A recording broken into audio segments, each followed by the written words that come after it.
Do vaccines make us healthier? It's something every one of us should want to know, no matter where we stand on the vaccine debate. Shockingly, our national health agencies have never tried to find out. Sure, we all know that vaccines trigger our immune systems to produce antibodies and suppress symptoms of short-term, often mild diseases, and they may or may not prevent infection or transmission of illness to others. But do they make us healthier in the long run? That's the question 3 groundbreaking studies published in 2020 set out to answer. Each team, independently and using 3 different methods, identified and measured the real risks of vaccines by comparing the overall health of vaccinated and unvaccinated populations. And the results were jaw-dropping. All 3 teams knew the only way to determine whether vaccines make us healthier was to study the differences in overall health between the vaccinated and the unvaccinated. Research the government admits it's never done. The facts are clear. The overwhelming majority of Americans, some 329 million, are vaccinated. We hear their stories every day on TV, from our doctors, and from our tribes. We see their stories reflected in our national health statistics, with their disturbing upward trends in chronic illness, autoimmune disease, and neurological and developmental disorders. But we never hear the story of that tiny 0.25% minority who've never been vaccinated. And we need to, because they're the only ones who can truly show us the answer to our question: do vaccines make us healthier? We need to hear them, because this small fraction of our society is often feared and, ironically, blamed for all the ills of the supposedly protected, vaccinated masses. This minority is long overdue for a fair hearing of their side of the story, and as you'll see, the facts paint a compelling picture. The first study, by scientists Brian Hooker, PhD, and Neil Miller, analyzed health data from 3 U.S. medical practices. They compared the odds ratios for selected health outcomes in children born between 2005 and 2015. The study looked at the differences in rates of illness in those who were vaccinated during their first year of life and those who weren't. And they analyzed the medical records of 2,047 children ages 3 to 12. For all diagnoses with significant data, they found that children who were not vaccinated in that crucial first year had a much lower rate of illnesses than those who were. The team discovered that by age 5, children who'd been vaccinated in their first 12 months were twice as likely to have developmental delays, nearly 3 times as likely to have gastrointestinal disorders, 50% more likely to have ear infections, and 273% more likely to have asthma than unvaccinated children in that same age group. This study was meticulously constructed and peer-reviewed, and the results are significant. Still, the authors prudently note that further study is necessary to understand the full spectrum of health effects associated with childhood vaccination. Indeed, science never rests, and it's certainly never settled, so we continue to seek further enlightenment and, ideally, corroboration. The second peer-reviewed study by scientists James Lyons Weiler, PhD, and pediatrician Paul Thomas, MD, took a different approach to the subject. This study compared the number of office visits in the vaccinated and unvaccinated children. Like the previous study, this one also found that for every tracked diagnosis, the vaccinated children experienced far more illness and dysfunction than the vaccine-free. In the report's charts, the vertical scale on the left represents the number of office visits for the diagnosis. The horizontal scale at the bottom represents the number of days of life for the children, shown in 500-day increments. A second scale shows age in years. For example, the rate of office visits for asthma was roughly the same in both groups for the first year of life. But while the vaccine-free children showed very little increase in office visits throughout the next 8 years, the vaccinated children continued to require increasing number of asthma-related exams and treatments. Following similar patterns, other autoimmune issues like allergic rhinitis or hay fever, eczema, dermatitis, and urticaria required far more office visits for the vaccinated children. Respiratory infections and breathing issues all prompted significantly more office visits for the vaccinated. Now keep in mind, that many of the respiratory and other infections that affected both groups of children would include infections that vaccinated groups theoretically should have been protected from. Ear and eye issues were also far more common in the vaccinated, and anemia-related visits spiked in the vaccinated children at 9 months of age, when routine screenings are conducted. Visits for behavioral issues climbed steadily from birth, and ADHD visits revealed dramatic differences between the two groups. Since ADHD is rarely diagnosed in very young children, it prompted few visits in the first 4 years. However, at about age 4, ADHD began to surge in the vaccinated group and continued to increase through the end of the study. By comparison, the vaccine-free children, surprisingly, had no ADHD. Perhaps most telling, the research team was unable to chart autism rates at all because they were so low among Dr. Thomas's patients. In fact, his practice had less than half the national rate of autism. Now keep in mind that Dr. Thomas's practice honors the principle of informed consent. As a result of the parents' informed and free choice, few, if any, of his patients are fully vaccinated precisely according to the CDC schedule. If a child has a negative reaction to a vaccine, or if there's a family history of reactions, sensitivities, or genetic predispositions, parents often elect to skip certain vaccines or all vaccines entirely. These policies suggest that the differences between the two groups might even be more pronounced if a never vaccinated group were compared to children who were fully vaccinated according to the CDC schedule. Given the family influences on children, Dr. Thomas acknowledges that lifestyle differences between the vaccinated and unvaccinated groups in this practice cannot explain the large difference in outcomes, and if they do, then it would be objective to conclude that everyone should adopt the lifestyle followed by the unvaccinated if they want healthier children. The third study was a national health survey that focused on the medical diagnoses of never vaccinated people of all ages. Now, the control group's team set out to actually measure the frequency of illness, or lack thereof, by conducting health surveys of 1,482 never vaccinated adults and children. It was an exceptionally reliable, statistically powerful 0.178% sampling of the estimated 832,000 vaccine-free Americans. Then, they compared the incidence of health outcomes in the vaccine-free control subjects against those of the vaccinated majority, based on publicly available national health statistics. And just like the previous two studies, the control group survey found that those who live vaccine-free lives were far healthier overall. The charts based on their results tell a shocking tale that cannot be explained by mere coincidence. Let's start with the big picture. The first overall chart shows that as of 2010, at least 27% of America's vaccinated children had chronic health conditions. Now that's 10 to 20 million kids and families dealing every day with issues like allergies, asthma, rashes, ADHD, autism, epilepsy, cerebral palsy, cystic fibrosis, diabetes, or even cancer. And sadly, the rate of chronic illness today is more than 50% in children. And for adults, it's even higher. Vaccinated children are over 3.5 times more likely to have at least one chronic illness, and they're 5.7 times more likely to have multiple chronic illnesses. That represents more family disruption, more medication and doctor visits, more expenses, and more risk from complications of infectious diseases like COVID-19. For our adult population, with their cumulative exposure to vaccinations over a lifetime, the situation is even more disturbing. National statistics show that vaccinated adults are 9.5 times more likely to have chronic conditions, including asthma and arthritis, plus some of the leading causes of death, such as diabetes, heart disease, respiratory illness, and cancer. These adults are 43 times more likely to have 2 chronic conditions, and 12% of them have 5 chronic illnesses.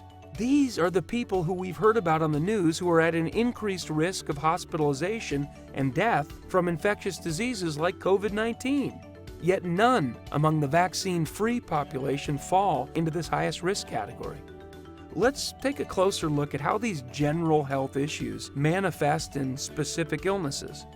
As you can see, vaccinated children are many times more likely to suffer from asthma, eczema, food allergies, ear fluid, and strabismus, or eye alignment issues. Vaccinated populations also have far more developmental and neurological issues, learning disabilities, speech disorders, epilepsy, autism, and ADHD. For example, ADHD is 19 times more common in vaccinated children. Significantly, no vaccine-free babies in surveyed families had died from sudden infant death syndrome, or SIDS, and no vaccine-free children had cancer.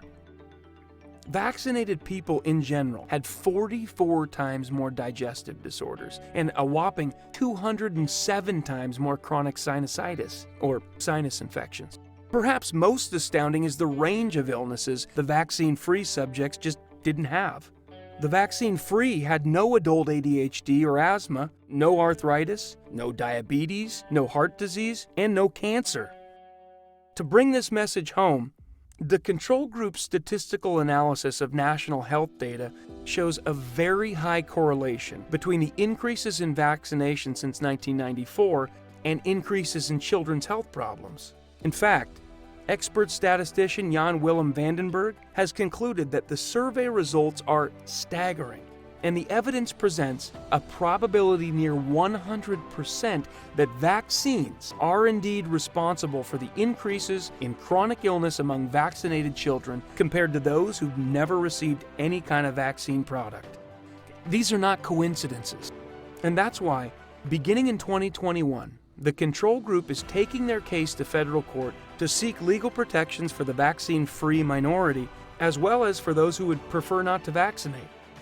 Their primary goal is to bring their striking litigation survey results to the public and to our authorities, to stop the misleading and dangerous practice of calling vaccines safe, and to ensure that all vaccination is voluntary, especially given that the government cannot quantifiably prove the benefits of vaccines outweigh the risks. Look, any study can and should be challenged, and that's what real science is all about. And while we may be inclined to take one, perhaps even two studies with a grain of salt, when three independent investigations approaching the same question from three different perspectives using different subjects all tell the same story, well, it's worth taking a closer look and conducting well-funded and comprehensive studies. But 2020 wasn't the first time a study looked at vaccinated and unvaccinated health outcomes. The 2017 Mawson survey of nearly 670 homeschooled children revealed the same pattern of increased illness and dysfunction in the vaccinated children versus the unvaccinated. How long will we continue to ignore the elephant in the room before we demand that our public health agencies officially compare overall health outcomes in vaccinated and unvaccinated people, as these independent research teams have done? And when will we overhaul our public health policies accordingly to stop the epidemic of chronic illness and disability that's decimating our population and eroding our nation's productivity? So, what does all this data mean? At its simplest, it suggests that vaccines actually lead to sicker lives overall. In fact, it's the unvaccinated people whose lives are typically blessed with superb health and few doctor visits. I mean, think about that for a moment. Then ask yourself, which life do I want to live? Which life do I want for my family?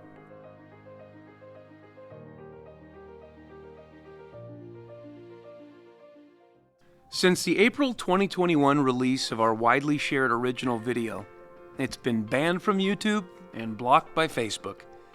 Yet some of you still found it, whether on BitChute, Rumble, or X, at informedconsentdefense.org, through childrenshealthdefense.org, or on informedconsentexpress.com. You've courageously rescued this important video again and again, and you've kept it alive. For that, we humbly thank you. This 2024 version provides updates that further expand our understanding of the vaccination landscape. We hope you'll once again share widely and often to get this material in front of millions more who are now ready for the truth and a healthier future. In 2020, the control group brought litigation against the Office of the President of the United States. Their statistically robust surveys demonstrated that people who didn't take vaccines were many times healthier in every respect than those who were vaccinated. Based on that knowledge, they petitioned the president to stop mandating vaccinations. The case was eventually closed as undecided after the presiding judge and an appellate judge were both removed from the case because they own stock in vaccine manufacturing companies. In a catch-22 that further illustrates the difficulty of finding justice, the control group's unvaccinated attorney was banned from entering the courtroom, even though he was there to oppose the very policies that authorized banning unvaccinated people from public areas, like courtrooms. Ultimately, in 2022, the U.S. Supreme Court declined to take the case, but they did read it. So, the good news is that this effort succeeded in entering into the government's official record vast volumes of expert testimony and other critical facts about vaccinations and the health of those who do and do not get them. That means many in power can no longer claim they just didn't know, and cases brought in the future can reference this treasure trove of evidence. We applaud the bold efforts of the control group and their legal team and express our gratitude for all the progress that they've made towards the freedom and protection of those of us who refuse vaccines. The second milestone is the 2023 publication of the book Vax, Unvax, Let the Science Speak by Robert F. Kennedy Jr. and Brian Hooker, Ph.D. This essential work summarizes key findings from more than 100 additional studies that have compared vaccinated and unvaccinated populations and consistently shown, scientifically, that the unvaxxed have superior health. Chapter 1 describes the various excuses offered by public health officials for not conducting vaxxed versus unvaxxed studies. The common excuse is that it would be unethical to deprive the placebo group of the benefits of vaccines. So they give them a different vaccine as their so-called placebo, instead of saline. They assume, without sufficient proof, that both the new and old vaccines offer benefits that outweigh their risks. And this, of course, negates the study's ability to compare the exposed group to a completely unexposed group. Comparison studies are the bedrock of health science. To determine the harms of asbestos, for example, researchers compare those who breathe asbestos to those who don't. For tobacco, they compare smokers to those who don't smoke. Likewise, vaccines need comparison studies using completely unexposed, natural controls as detailed in Vax Unvaxxed. With data and graphs, the book highlights studies that definitively prove injuries are caused by the 70 or more vaccine doses American children are being given, singly or in combination, in order to comply with the CDC's childhood vaccination schedule. And the book also exposes the impact of vaccines in pregnancy, on the mother, the baby, and on the overall trajectory of the pregnancy itself. People who want facts at their fingertips appreciate Vax Unvaxxed because it takes a close look at the long-term health effects of specific shots such as MMR and other vaccines for typically mild illnesses, including measles, chickenpox, mumps, rubella, polio, rotavirus, diphtheria, and pertussis. Diving deeper, the authors address the harmful consequences of specific injections that are forced on children for diseases they may never get, and that are already better managed without vaccines. Diseases including hepatitis B, tetanus, and human papillomavirus, or HPV. Science shows the unvaccinated perform better in every category. The flu vaccine, covered in a separate chapter, has its own special set of problems, starting with its abysmally low effectiveness at, preventing the flu. In fact, science shows that the shots actually increase a person's risk of getting what's labeled non-flu or influenza-like infections, which explains why we hear so many stories about people who say they got the flu shot and then they got the flu. What's more, not only do flu vaccines fail to make you healthier, they're associated with higher rates of multiple debilitating side effects, such as Guillain-Barré syndrome, which is a lifelong crippling disorder. And finally, there's a whole chapter dedicated to the COVID vaccines. And another chapter that connects the dots between vaccines given to our soldiers in the 90s and the Gulf War syndrome that destroyed the lives of far too many young men. The evidence is overwhelming to support our unvaccinated family of humans. Indeed, robust natural immunity is a precious gift worthy of protection. And that brings us to our third update. With this video, we are excited to announce the reintroduction in Congress of a bill to protect the rights of those who decline vaccinations, our country's priceless control group. It's called the National Informed Consent Exemption Act, better known as the NICE Act, creating a general exemption from vaccination for every U.S. citizen who wants one, no matter where they live and no matter what their reasoning. This law will also require the U.S. Surgeon General to form a commission of experts who have no pharmaceutical ties. These experts will report to Congress on scientific studies comparing vaxxed and unvaxxed populations, and they'll oversee independent research into remedies such as ivermectin, vitamin D, and other alternatives to vaccination. To learn more and to find out how to support the NICE Act, please check out the links below.